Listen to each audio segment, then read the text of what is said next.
भले ही आप साल की कोई भी एकादशी का व्रत न रखते हो, लेकिन 27 मई 2026 को पड़ने वाली 3 साल में सिर्फ एक बार आने वाली पद्मिनी एकादशी का व्रत आपको जरूर रखना चाहिए।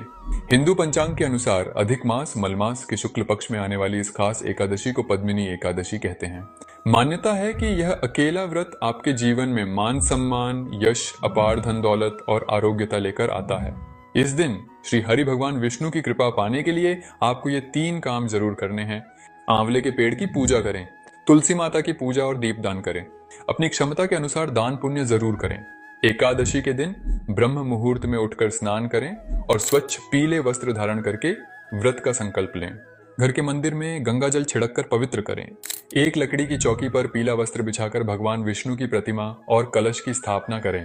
भगवान विष्णु का पंचामृत से अभिषेक करें। उन्हें पीले फूल, धूप, दीप और इत्र अर्पित करें।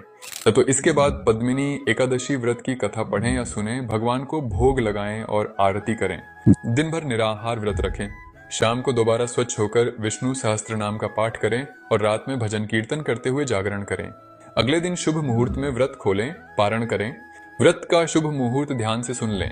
एकादशी शुरू होगी 26 मई सुबह 5:10 पर। एकादशी समाप्त होगी 27 मई सुबह 6:21 पर।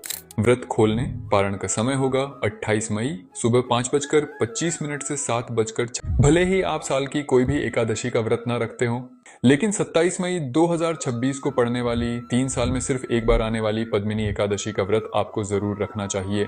हिंदू पंचांग के अनुसार अधिक मास मलमास के शुक्ल पक्ष में आने वाली इस खास एकादशी को पद्मिनी एकादशी कहते हैं।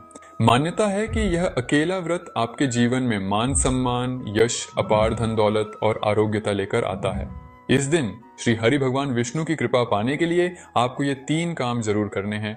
आंवले के पेड़ की पूजा करें, तुलसी माता की पूजा और दीपदान करें, अपनी क्षमता के अनुसार दान पुण्य जरूर करें। एकादशी के दिन ब्रह्म मुहूर्त में उठकर स्नान करें और स्वच्छ पीले वस्त्र धारण करके व्रत का संकल्प लें। घर के मंदिर में गंगा जल छिड़क कर पवित्र करें। एक लकड़ी की चौकी पर पीला वस्त्र बिछाकर भगवान विष्णु की प्रतिमा और कलश की स्थापना करें। भगवान विष्णु का पंचामृत से अभिषेक करें। उन्हें पीले फूल, धूप, दीप और इत्र अर्पित करें। तो इसके बाद पद्मिनी एकादशी व्रत की कथा पढ़ें या सुनें, भगवान को भोग लगाएं और आरती करें। दिन भर निराहार व्रत रखें। शाम को दोबारा स्वच्छ होकर विष्णु सहस्त्र नाम का पाठ करें और रात में भजन कीर्तन करते हुए जागरण करें। अगले दिन शुभ मुहूर्त में व्रत खोलें, पारण करें। व्रत का शुभ मुहूर्त ध्यान से सुन लें।